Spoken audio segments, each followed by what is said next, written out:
Corps stakeholders, and counterparts. We hope that you find this session and series to be an encouragement to you as you navigate the importance of your roles as educators during challenging times.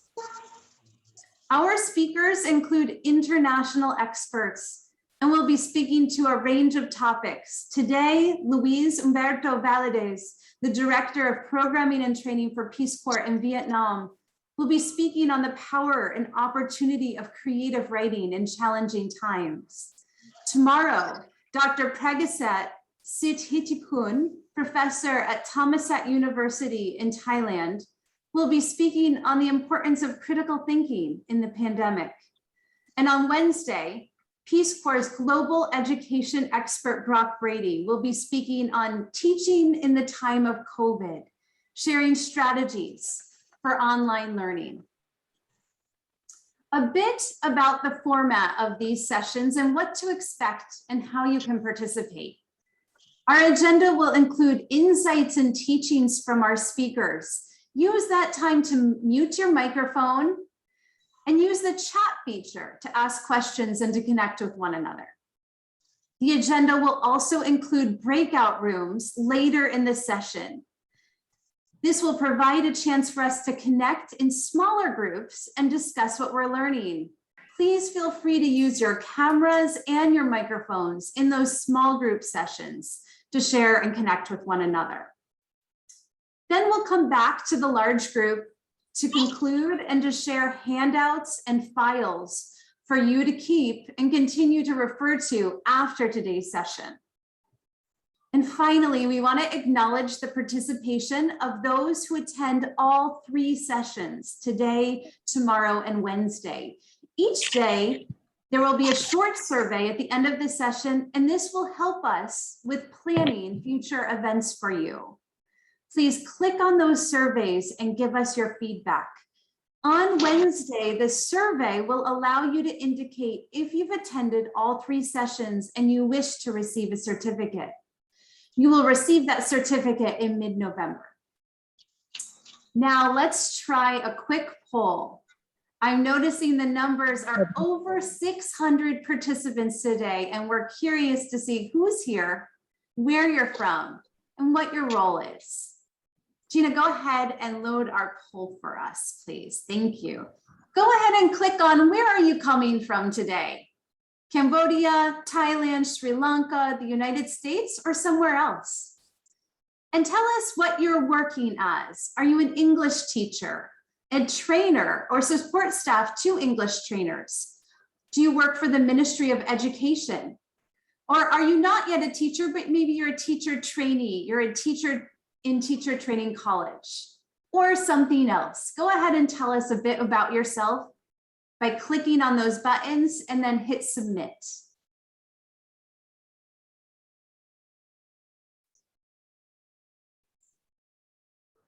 We're at about 35% completed. Go ahead and click right on the screen which country you're coming from and what is your role as an educator. And hit submit, and we'll pull up the results in just a moment.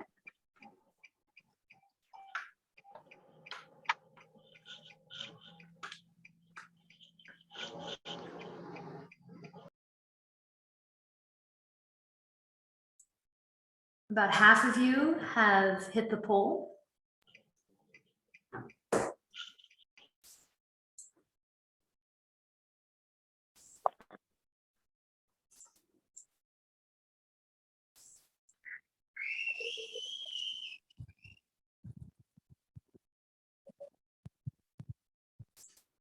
So we give it about 20 more seconds. Please tell us where you're coming from and what your role is as an educator, and hit submit on the poll.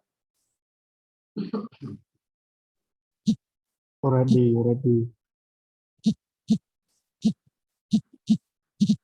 Excuse me, we can't log on to the poll.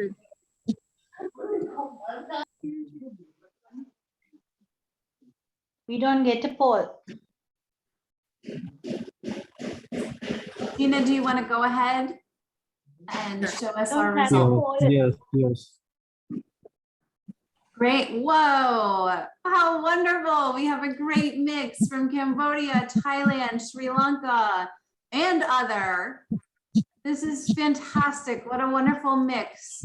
We have English teachers, we have teacher trainers, we have Ministry of Education staff, we have support staff. And we have a mix of others. Fantastic. Thank you so much. This is wonderful to see. And welcome to all of you. It's now my honor to introduce to you our first speaker. Luis Valadez is an educator and a writer experienced in the public service sector in service to disenfranchised populations, both in the United States and abroad. He is currently serving as Director of Programming and Training for Peace Corps Vietnam, and formerly served in this role in China. He has experience serving as a teacher, teaching English as a foreign language teacher, a TEFL teacher, as well as to a trainer of teachers in TEFL. Luis is also an accomplished writer and poet with 2 published collections of poetry and several poems in circulation. Luis, we are so excited to learn from you today. Over to you, my friend. Hello, everybody. I am very excited to be here with you today as well. It is my great honor to have this chance to connect with and communicate with people, so many people, well, hundreds and hundreds of people from in Southeast Asia and apparently all around the world. So I'm going to I'm going to share my screen for my presentation. And I'm really excited to be exploring this topic with you today. Creative writing in challenging times. It's a topic that is near and dear to my heart, as you can tell from the nice introduction that Lisa just gave me. But it's also one that I have had a lot of experience with in working with people, not just in the US, but in different parts of the world, who very strongly feel like they are not creative, they do not like writing, and they don't see any benefit or use to trying to write creatively. And I've often had the experience of those people having a really positive experience once they have actually tried it a bit. So I'm very, I feel very optimistic about how you'll feel about this today. With that lovely introduction that Lisa just gave me, you got to know a bit about me. And so now I want to see if you're willing to let me get to know a bit about you. So I also have a brief poll, just a few questions that I would like to ask you to participate in. It should only take a minute, but it's a few questions that's going to help me get to know you better so I can better direct our session today. So can we pull the poll up?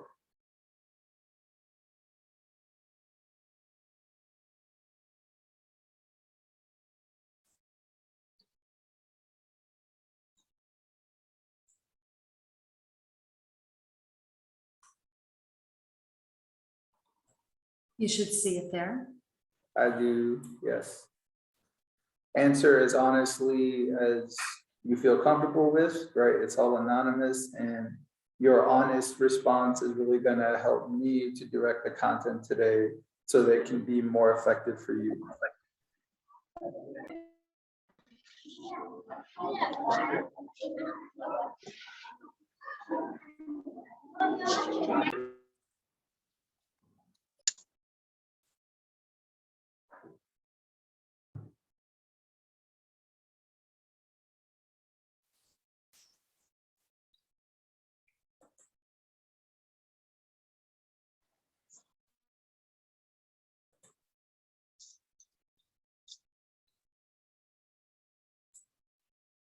We're at about 22%. Okay. 22%, very good.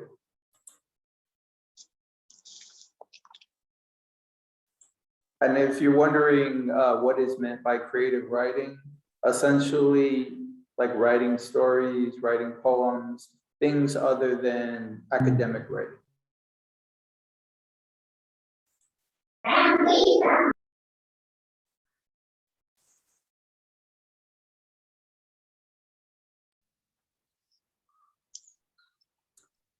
Wow, over 700 participants. That's amazing.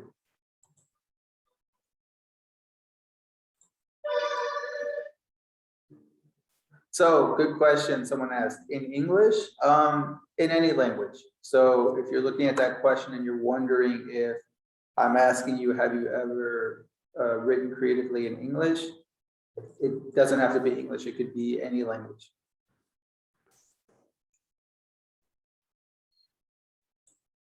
So for those of you who maybe can't see the poll because maybe you're on a phone, I'll just explain a bit. The questions are very basic. First question is, do you write creatively in your free time? Second question is, if not, why? And I gave a few possible responses to choose from. The next question is, have you ever used creative writing in your teaching? Which is just a yes, no. And the question after that again is, if not, why?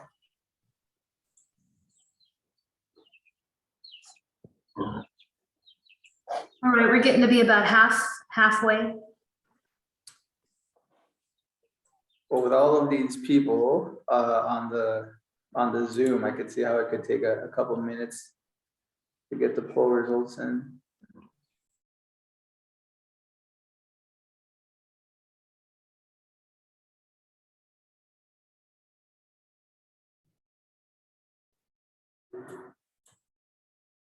And while we're still waiting, I just want to underscore a point that it's going to be very important to this session, and we're going to come back to it more than once, that this really is a session that's designed with you in mind, each of you out there, both as an educator and just as a human being. So we're going to be looking at creative writing in challenging times from both of these perspectives.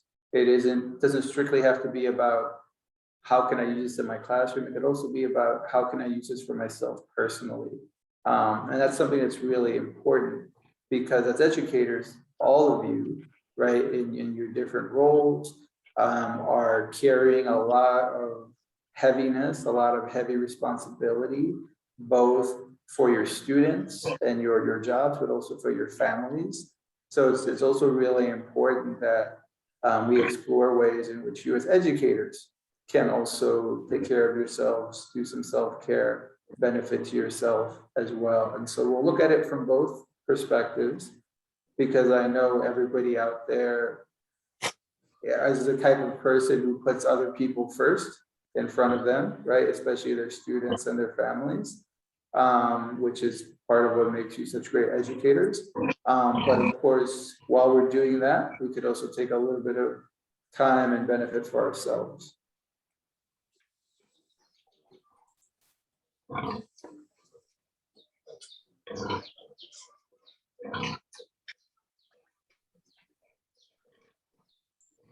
All right, we're pretty much holding steady at about 50%. Okay, all right. So let's take a look at our results.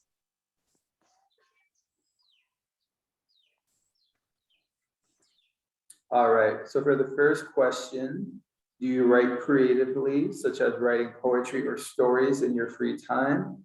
33% of respondents said yes, which is awesome, while 67% said no, which is totally understandable. The follow-up question, if not, why? The majority of you responded, I do not know how to do this. Second to not applicable, I do write creatively, which is great. And then an equal amount of response with it's too hard, I don't think I would enjoy this. All right, totally understandable.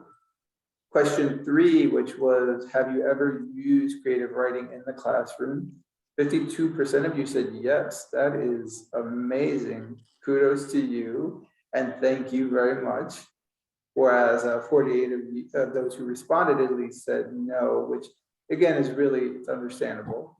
The follow-up question is, if not why, with the majority responding, well, first, not applicable. I do use it in the classroom, which is great.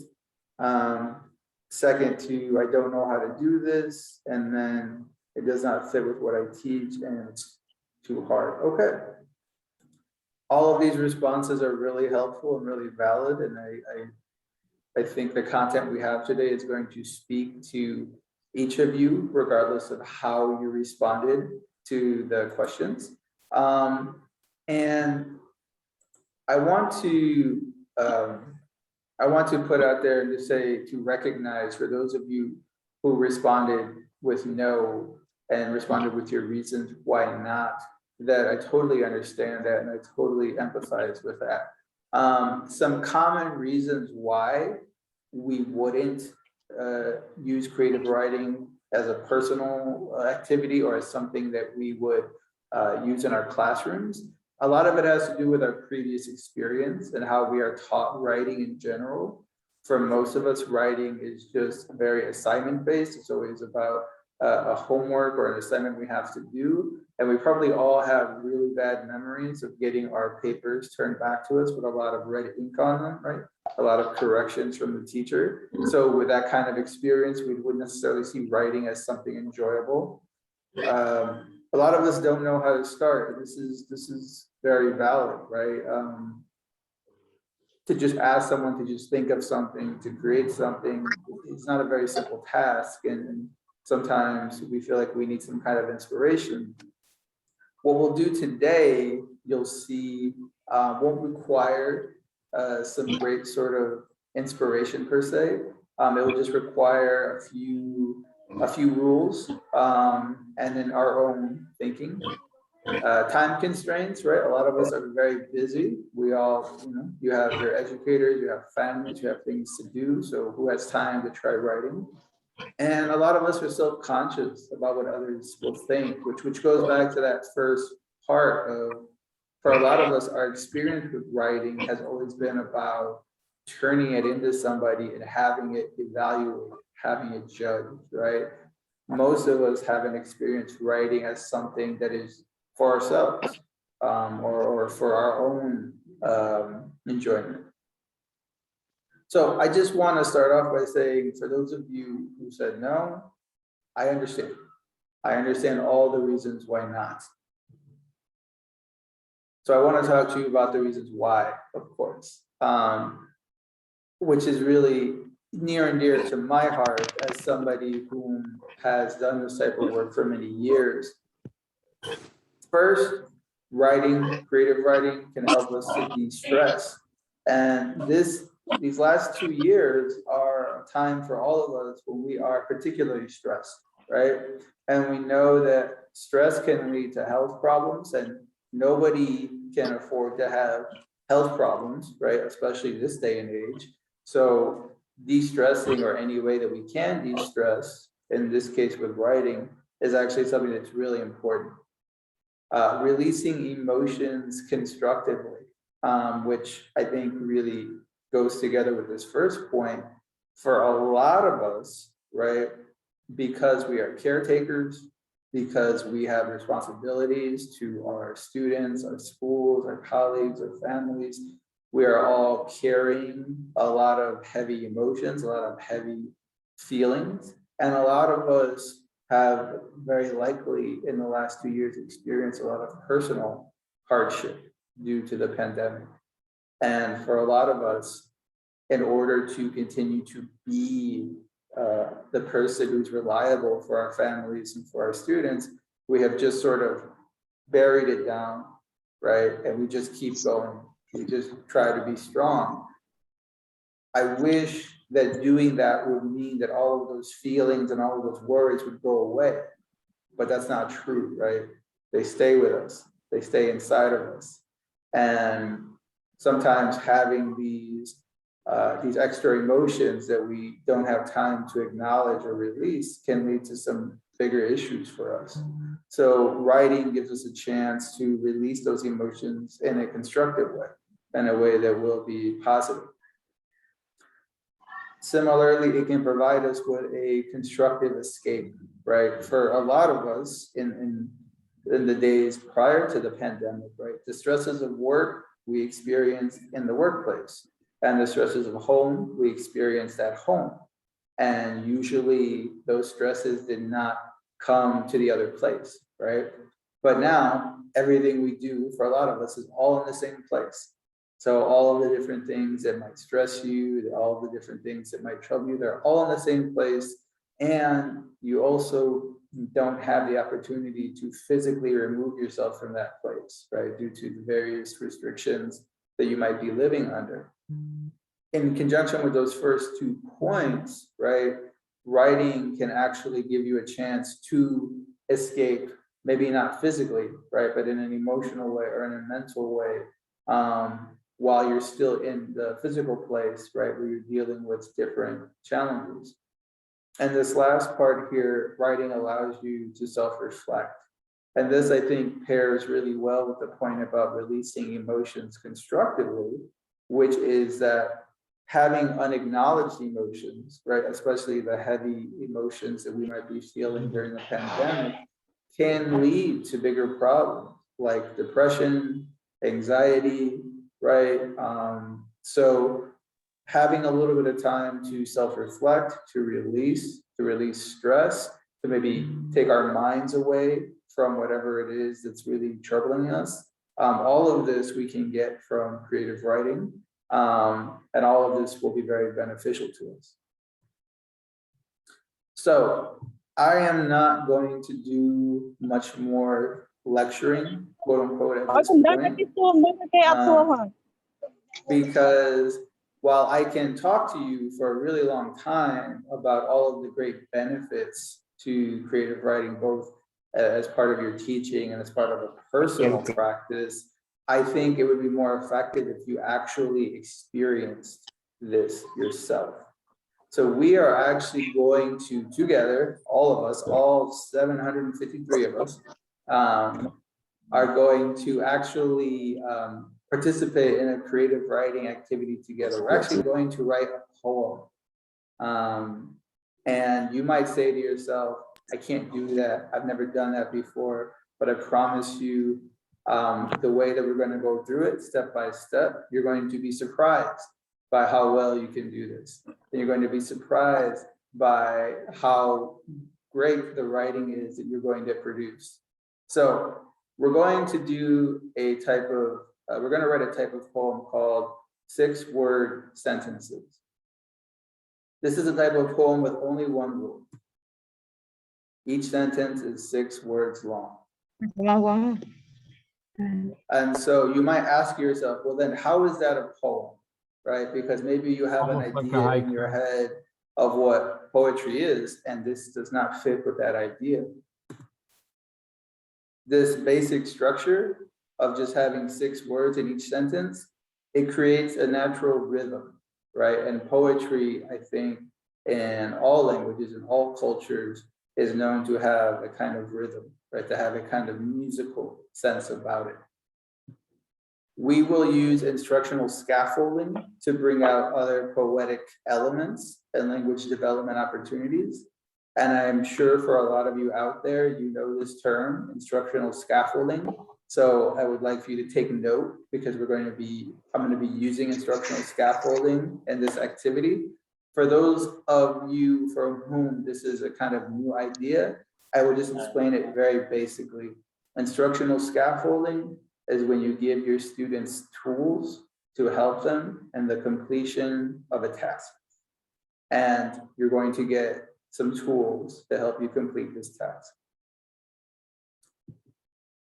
So maybe after I say all this, it still seems too difficult. I understand. But as we go through it, and I promise you we're going to go through it step by step together, you're going to be surprised with what you accomplish. So the first thing we're going to do is work together to create a tool that all of us can use to help us to create this poem. And that tool is called a word box. And a word box is exactly what it sounds like. It's a box with words in it. Nothing more, nothing less. In this particular case, where each of the types of words we're going to put into the word box falls into 4 different categories: colors, places, feelings, and flavors. And so I just want you to take a moment right now, wherever you're at, wherever you're sitting, right, in all the different parts of the world that everybody's sitting in, and think about your experience in the pandemic, and think about what colors do you associate most with that experience. Just take a few seconds. What colors do you see the most? What colors are the biggest part of your life during the pandemic, have been? And actually, going back to feelings, you can consider both emotional and physical feelings, right? It can be both. All right, so I think some of you already get a sense of what we're going to do next, which is great. So I'm going to take just a quick moment and I'm going to stop sharing, and I'm going to take us back. And what we're going to do next is we're actually are going to create that word box together using your suggestions. So I'm going to come back to sharing my screen again. So you see here on my screen that I have my word box. And I see a lot of you are already typing in your responses, which is great. That's awesome. So I want to take this one step at a time, and let's start with colors. So as if you would like, please share with us in the chat box colors that you associate most closely with your pandemic experience, and then I will type them into the word box. All right. So I already had green here, and I see, I'm sorry, white. I see gray, red, brown. Awesome, awesome. And you know, what's really interesting, of course, is that all of us are coming from different places. So we might all have very different experiences that we associate with the pandemic. What I am writing here, you see there's just space for about 6 in each category. So I can't share everyone's response, but this is just for your reference if you want to use it later. Of course, if you have a different color that hasn't been written on here, please save that for yourself. We're going to move on to places.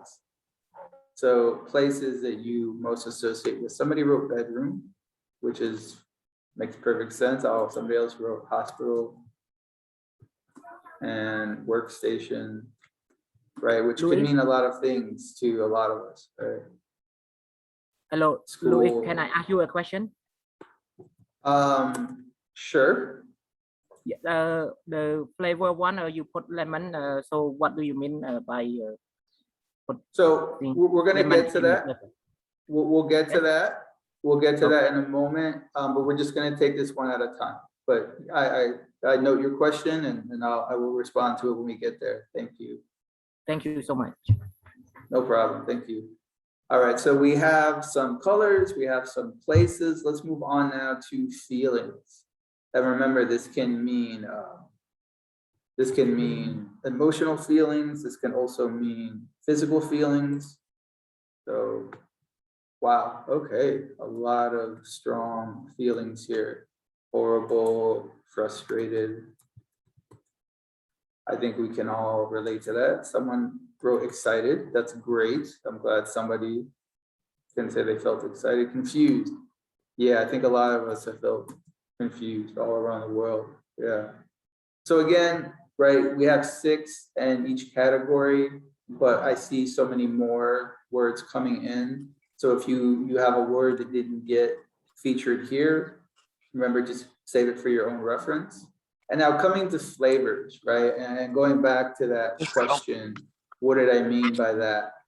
So in this first row, what you see here are words that I chose from my particular experience in the pandemic, words that I would associate most under these categories. And so the flavor of lemon for me is a flavor that I have personally had more than I ever did before during the pandemic, for a lot of different reasons. So I think each of us would have a different interpretation of this, right? Because flavors isn't just about what we eat, right? Flavor can be the flavor of the air. It can be the flavor of a situation. So I'm seeing a lot of great words come in. I see sour, I see sweet, and it would, if we were all together, right, physically, we could all kind of share our stories about why it is these are the flavors that we most associate with our pandemic experience. But for now, we'll just take them, and I'm hoping that we can see, at least understand why people are sharing these words, and then maybe we can even relate. How spicy. Yeah. Okay. So we'll stop the sharing there. And I still see a lot of great words coming in. Thank you so much. Ginger is a great flavor. Yeah. So I was talking about instructional scaffolding before, right? This is a tool that you can use for your reference once you are ready to start writing your 6-word sentences poem. As I mentioned before, for a lot of people, one of the challenges is, how do I start, right? So here's a place to start, right? It's 6 words, and if you choose a word from the word box to write one of your sentences, well, now you only need to write 5 words, right? It's even easier now. So, and that's what I'm going to ask you to do, actually. I'm going to ask you to write a 6-word sentences poem about your experience in the pandemic. And I'm going to ask you to write it describing your experience in each of the areas we just talked about: color, place, feeling, and flavor. So that means you will write 4 sentences in total, right? 1 sentence for each of these areas of your experience. And each of those sentences will be 6 words, no more or no less. And to aid you, you can use the word box. And I'm gonna take the word box and I'm gonna paste it here so you can have it all in the same place for your reference. You can use, what I would recommend is that you take 1 word from the word box for each of the sentences, but you can use more than 1 if you'd like. To further help you understand this assignment, I'm going to show you an example. So here is one that I wrote. And I decided to be very specific about this pandemic experience of April 2020 in Chicago, Illinois, USA, because that's where I was in April 2020. And in April 2020, that is when, for us in Chicago, we were just really starting to feel the kind of worst part of the pandemic starting to happen for us. So I thought about that experience, and I used words from the word box to help me write my 6-word sentences poem, which I will share with you. Our family all wears white masks. I can work from the kitchen. My brothers are nervous working outside. Mom waits inside with lemon tea. So, as I was talking about, right, each sentence aligns with one of these areas of experience. I use 1 word from the word box for each of the sentences. So that really helped me if I had trouble thinking of what can I write about, well, if I knew I was going to use the color white, then I think to myself, why is the color white so important to me for this experience? And it's because I remember, oh, because everyone's wearing white masks. So you have this example here, and I'll read it one more time just so you can get a sense of how it would all come together. Our family all wears white masks. I can work from the kitchen. My brothers are nervous working outside. Mom waits inside with lemon tea. So if you are thinking to yourself, well, Luis, you are a writing teacher and you are a writer, so of course you can write that. I can understand where you're coming from, but I can tell you I have done this activity with students in multiple countries and multiple grade levels, right? Even students who were in grade school. And what they wind up producing, and what everyone that I work with winds up producing,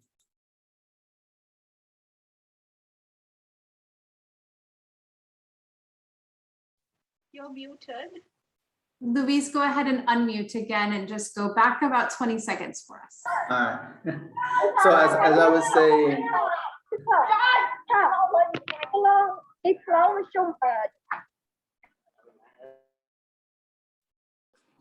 and what's amazing is that that's atmospheric noise from around the world. So what I was saying was I have done this with students in multiple countries at multiple levels of learning. Students for whom English is not their native เมื่อกี้บอก language. พี่บิวหรือยังให้เอา And I can tell you that everyone I've done this with, even if it's the first time that they've ever done creative writing, has always produced something that's very meaningful and very deep. Because what is important here and what makes it meaningful is your own experience and your own perspective. And everything about the exercise, right? The rules and the tools and the structure, that's all there just to help you to get your experience out. That's all there just to give you some kind of way to organize your thoughts. So what I'm going to do is take our word box and I'm going to paste it in our, sorry.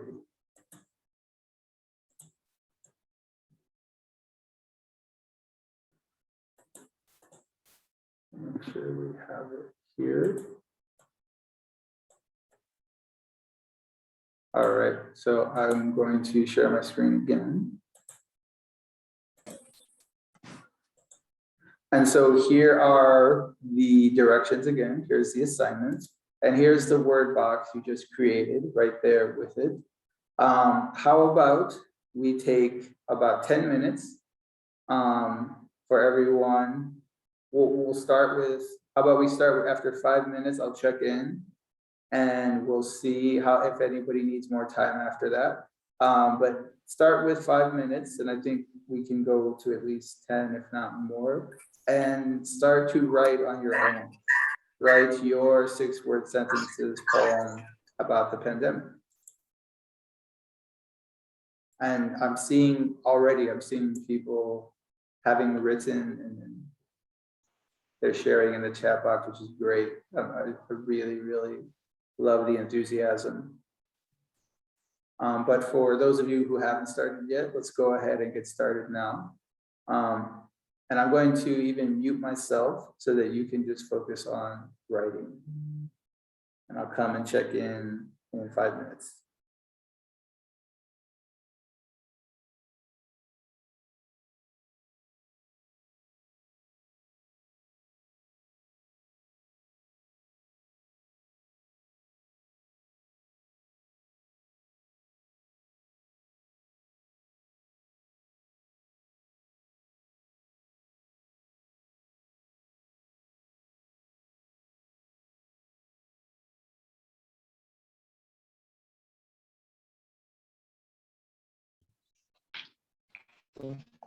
Tể mánh lừ nè. Lừ nè.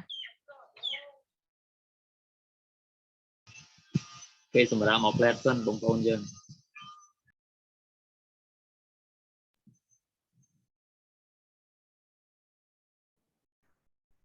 Excuse me, moderator.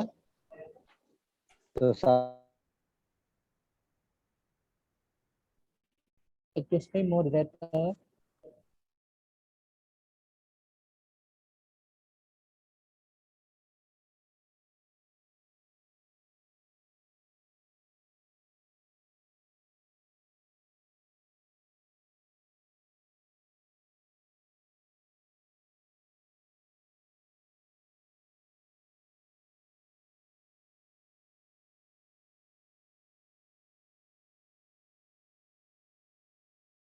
In the chat box was really profound. A lot of great sharing and really expressing what is the vast differences in human experiences. Some of what was shared was very sad. Some of it was hopeful. Some of it was really funny. I think I saw somebody write, wearing black clothes makes me more skinny, something like that, which I thought was like, yeah, me too. So there's a lot of relatability there too, right across our cultures and our worlds. What I would like to do next, because I really in an ideal setting, right, we could all be together and we could all really take some time to really talk with each other and explore the work that each other has created. But the next best thing here with our virtual setup is that we can have breakout rooms. And so that's what we're going to do next. And for your breakout rooms, I want to give you 2 different prompts for discussion. You can choose one or both if you'd like. The first prompt is to share your 6-word sentences poem with the group. If you feel comfortable with that, not everybody does, and that's fine. But if you feel comfortable with it, please share it, right, with your colleagues in your group. The other is to discuss how can you use this activity in your teaching. So we're going to take some time to do that, and I'm going to hand it over to Gina, who is going to put you in your breakout groups.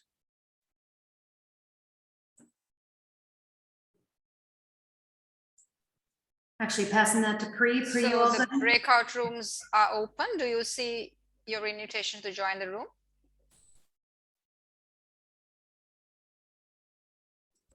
Not yet, Pri. Are you seeing it?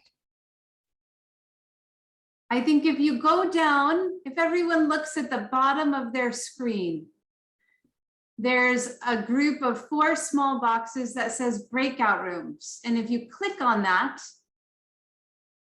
then you just click and go through. I think that's what others are seeing. No, all right. No? I think others aren't Okay. seeing that. Oh, okay. We're gonna go back and see if we can make it clear Okay. for you. I'm going to recreate the room.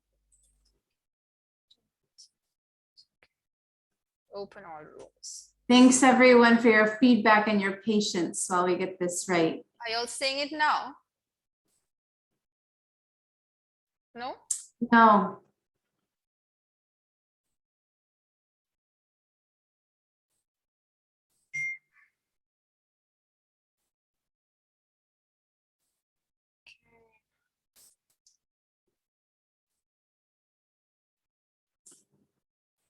We're taking a minute to get this right. Thanks for your patience, everyone.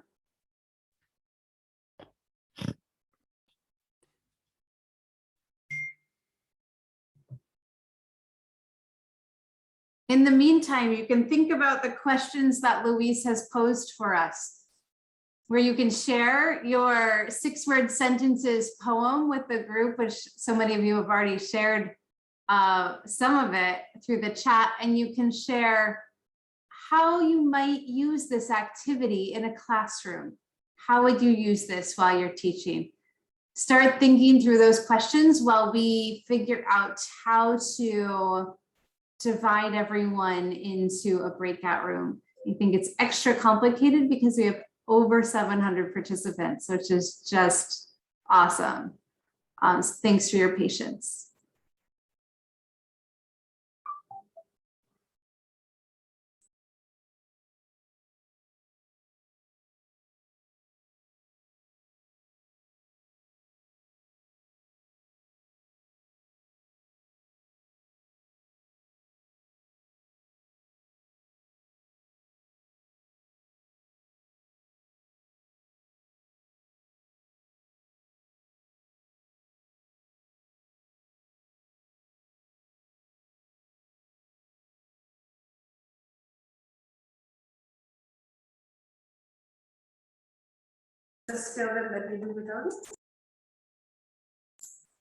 Unfortunately, I don't think the breakout rooms are gonna work. So if we could take some time for them to think on their own and do it that way, because it's not gonna work today, unfortunately.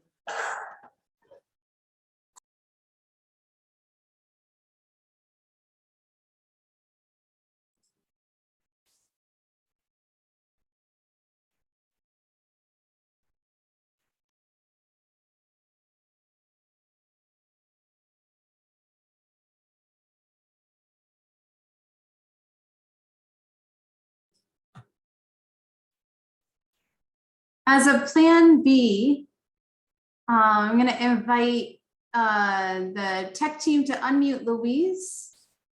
Maybe Louise, you and I can just have a discussion. I'm curious where you have seen this work in a classroom, considering that we have participants who may be teaching at the primary level, high school, lower secondary, upper secondary, and even teacher trainers here. How have you seen this work? So this particular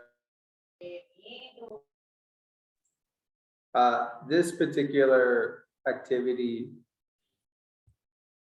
can you hear me? All right. So this particular activity is one that I used to actually use to help my students to learn the adjectives for different emotions.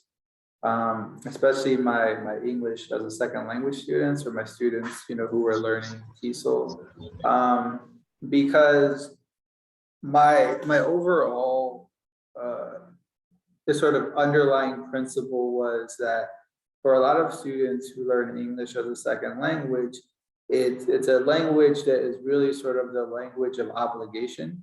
It's the language that you are made to learn. It's a language that you only ever experience, or you mostly experience, in the form of an assignment or something you have to do in order to get to something that you might really want to do. And I think part of the challenge there is because for a lot of students, who they are in their native language and their native culture is very different than who they are when they speak English. Right? Who they are when they speak English isn't really true to their natural selves, right? And if they don't have a personal investment in learning English, other than they just have to because that's what is expected of them, then they won't have the passion or the motivation to really pursue the language beyond just what they have to do to get their homework done or to complete a test. And so I started bringing in assignments like this and using them to both teach and practice some technical aspects of English, while also helping the students to really express themselves, right? Who they really are using the language. And so the 6-word sentences assignment was an assignment I used to have called 6-word emotions. There's a question about what level of students can be familiar with this teaching technique. I can tell you I did it with as low a level as 2nd grade before. And I've done it with students who were older, but their English levels were very low. The key, of course, is just how slowly you take the lesson, right? The key, of course, is going slowly through the lesson, walking through each step. For the sake of this particular session today, right, we moved a little bit more quickly than I usually would. I would have spent more time with instruction beforehand. When I did this as 6-word emotions, I was using it to get my students to use different adjectives, different words to describe the way they felt about things. Because oftentimes the only language they had to do that was very basic. I like this, I don't like this, this is good, this is not good, that sort of thing. And so using this very basic structure, right, they could explore different ways to describe things that they liked or how they felt about things. And then it's also a very simple sentence structure, right? A place that one can begin with if they're not they don't have a lot of experience with English writing.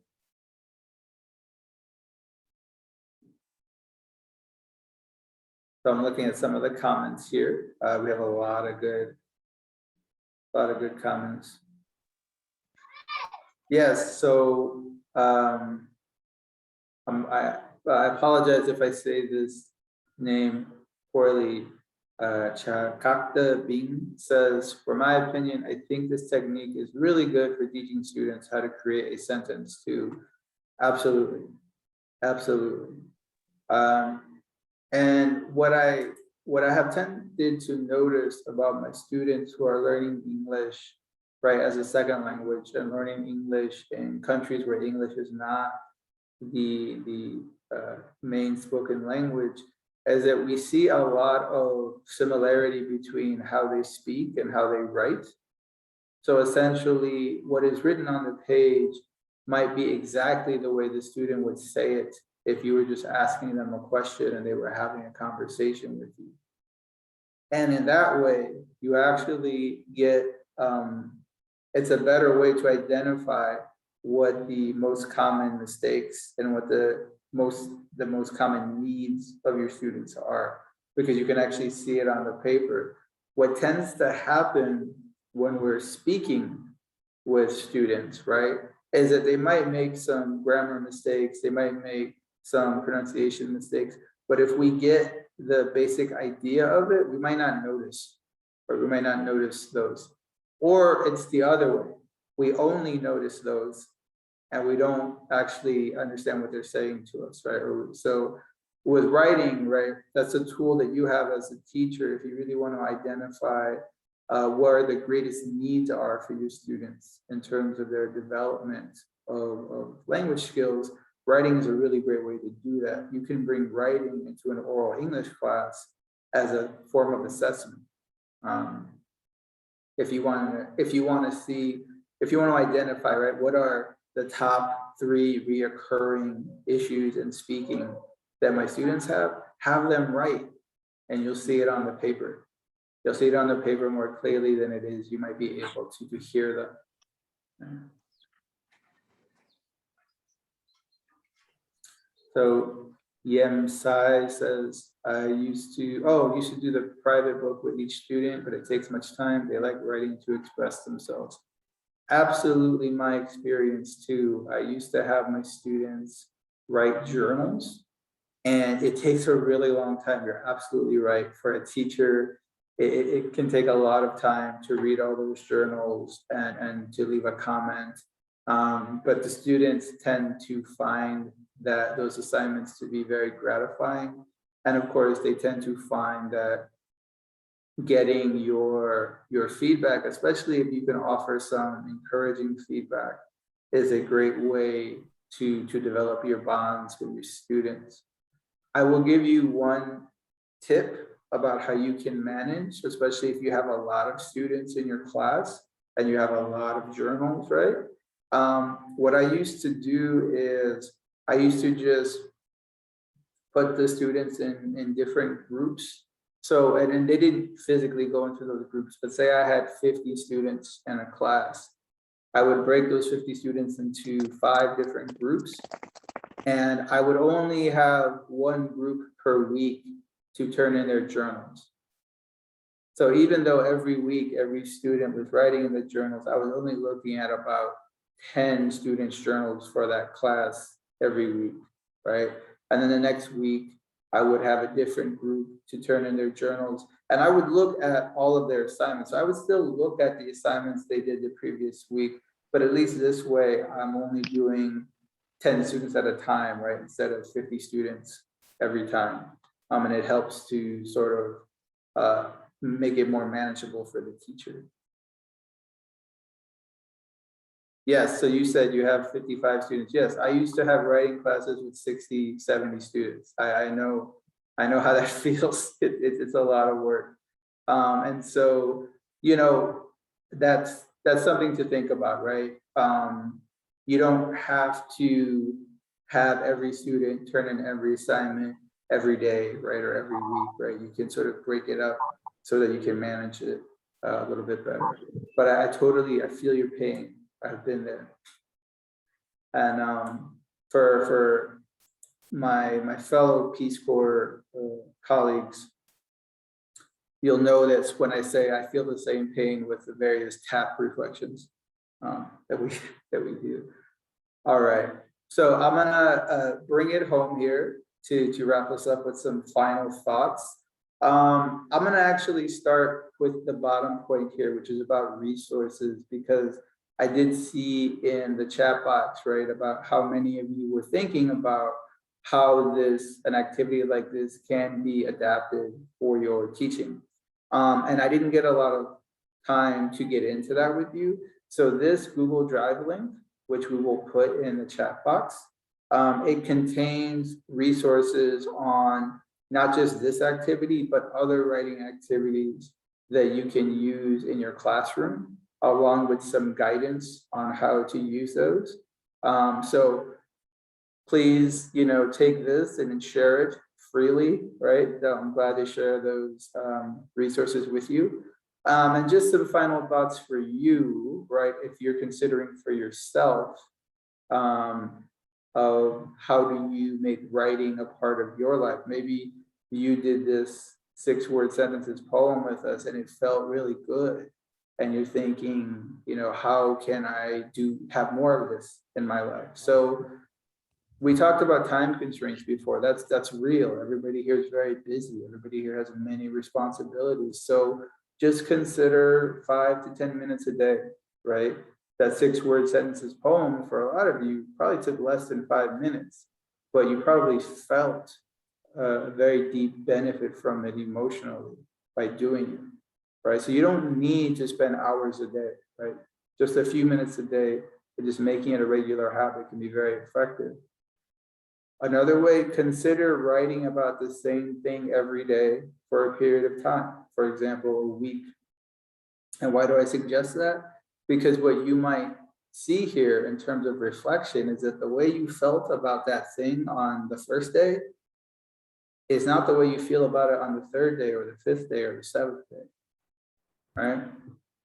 You're basically just thinking on the page and reflecting, and it could actually help you in a lot of ways to deal with something that might be very complicated for you. Using prompts. So prompts is basically, just giving yourself topics to write about. One is a gratitude. We call it a gratitude journal. So basically writing every day about at least one thing that you feel grateful for. That has so many benefits for someone personally. You can write about your daily events, just writing simply about what did I do today? Or reflecting on a significant or difficult experience, like I was just talking about with the second point here. These are just some tips for you if you want to consider continuing making writing a part of your life. And I want to close with a quote, an inspirational quote about writing from a writer who's very near and dear to my heart, somebody that I admire greatly, named Audre Lorde. And she said, "When we speak, we are afraid our words will not be heard or welcomed. But when we are silent, we are still afraid. So it is better to speak." So I will just leave that and wish you all a good day. It's been great to be here with you. Thank you so much for joining us and allowing me to have this experience with you.